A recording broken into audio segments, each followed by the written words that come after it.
Oi, Elivaldo, bom dia, tudo bem? Bom dia, Nádia, tudo bem, tranquilo? Bom dia para você que nos acompanha. Bom, Elivaldo, lá na Assembleia Legislativa há uma discussão também sobre esses imóveis que o governo do estado colocou para alienação como forma também de captar recursos para os cofres públicos estaduais. A oposição até contestou que alguns que estavam na lista não eram de propriedade do governo do estado, e sim da prefeitura. Inclusive, esse número já foi revisto, né? Exatamente, Nádia. Essa matéria foi aprovada, inclusive ontem, em plenário. Passou na Comissão de Finanças. O relator foi o deputado estadual Nerinho, do PTB, que é presidente da Comissão de Finanças.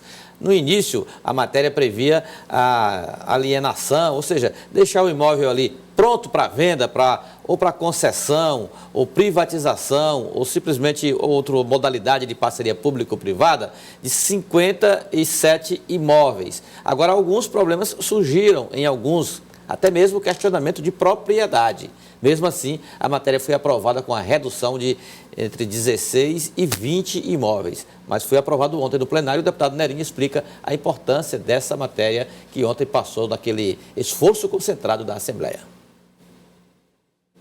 A princípio eram 57 imóveis.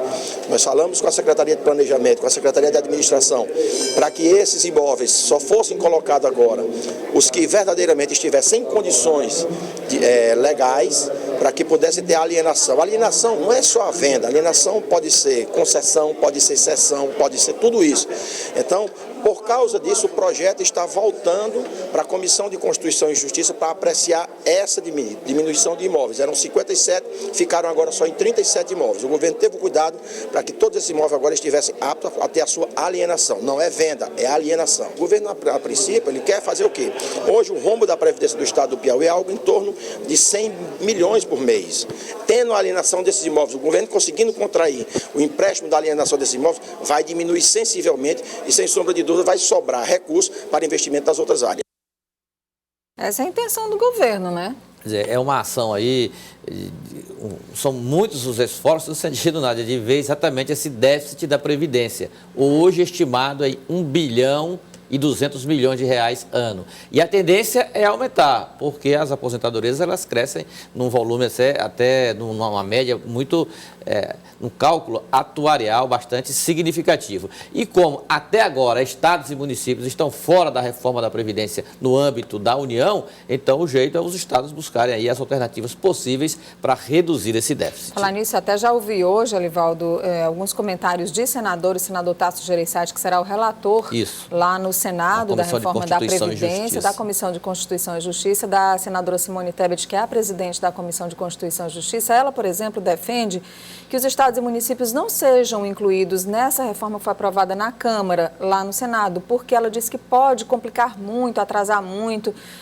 dificultar e até, de uma certa forma, confundir a população por causa dessas mudanças e atrasar também. E ela propõe que seja uma PEC complementar para tratar dos estados e municípios, embora essa questão já esteja sendo pensada por alguns senadores, segundo o senador Tasso Gereissati, para realmente, quando a reforma começar a tramitar no Senado, estados e municípios possam ser contemplados com benefícios, assim como a União está sendo. O próprio senador defende a inclusão. Agora, o mecanismo pode ser essa, uma nova PEC que começa a tramitar no Senado, aí vai para a Câmara para ser submetida nessa outra casa legislativa. Agora, a proposta atual, segundo a senadora Simone Tebet, que você se referiu agora há pouco, do MDB do Mato Grosso do Sul, a expectativa é de concluir a tramitação no Senado até o final do mês de setembro, 2 meses, então, do segundo semestre. Até porque, Nádia, a matéria ainda está na Câmara, carente de votação em segundo turno. Deve acontecer no dia 8 de agosto a votação, assim que os deputados voltarem do recesso parlamentar.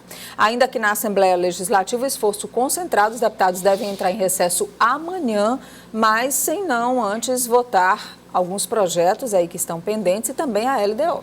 2 matérias importantes que serão votadas hoje em plenário. A Lei de Diretrizes Orçamentárias e também, Nádia, ontem repercutiu bastante o novo pedido de empréstimo do governo encaminhado à Assembleia. Agora no valor de 1 bilhão e 500 milhões de reais, recursos que serão destinados a pagamentos de precatórios. Eu falei com o deputado estadual Francisco Lima, que é o líder do governo na Assembleia, que faz a avaliação da tramitação dessas matérias e que deve resultar numa movimentada sessão nesta terça-feira no plenário da Assembleia.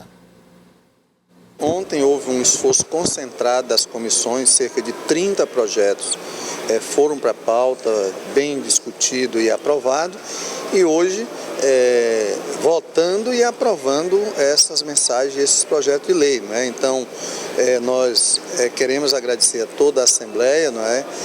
Por ter compreendido e aprovado praticamente todas as mensagens do governo, né? Então, isso é positivo e é o resultado do esforço das lideranças, dos parlamentares de todos os partidos e da mesa diretora que aprovou importantes projetos.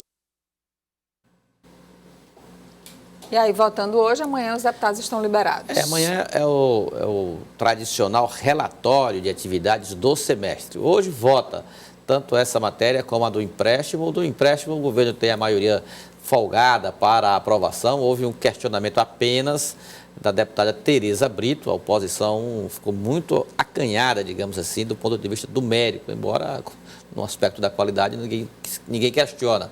Mas, numericamente, Nádia, ela nunca foi tão reduzida no parlamento estadual. Por incrível que pareça, apenas uma voz, a da deputada Tereza Brito, se levantou, foi suficiente para o questionamento de detalhes da matéria enviada ontem para a Assembleia Legislativa e aprovada em 2 comissões, Constituição e Justiça e Finanças, e que hoje será aprovada no plenário da Casa.